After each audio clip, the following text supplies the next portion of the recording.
a envie d'applaudir. Fallait un jour que ça arrive, non? Fallait un jour que ça arrive, non? Fallait un jour que ça arrive, non? Et allez hop, encore une boulette de plus pour notre numéro 1 dans la catégorie, c'est-à-dire Anne-Elisabeth Lemoine qui a reçu Philippe Croison dans l'émission C'est à vous sur France 5 ce mercredi 29 mai. Durant l'interview, l'animatrice a été profondément touchée par les propos de son invité sur l'évolution des mentalités autour du handicap en France. Cependant, une maladresse de sa part a provoqué un énorme malaise sur le plateau.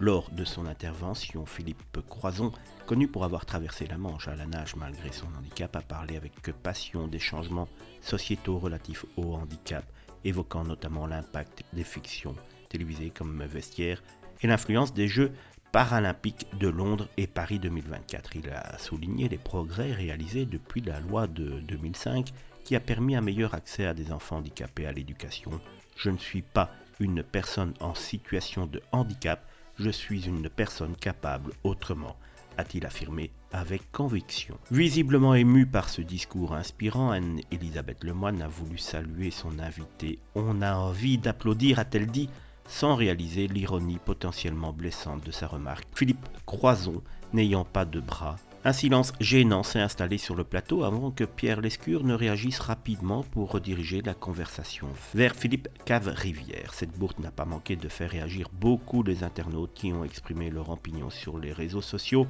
La reine de la boulette, elle en fait une énorme tous les 6 mois à peu près. Lui aussi aimerait bien applaudir. Babette, une sacrée cliente des bêtisiers.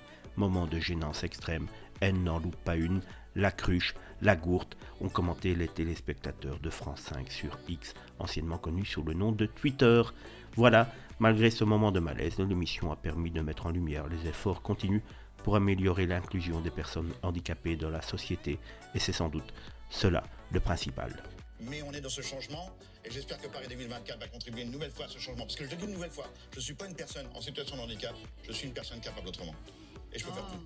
On a envie d'applaudir. Vous sortez un cahier de vacances, c'est vacances. Fallait un jour que ça arrive, non?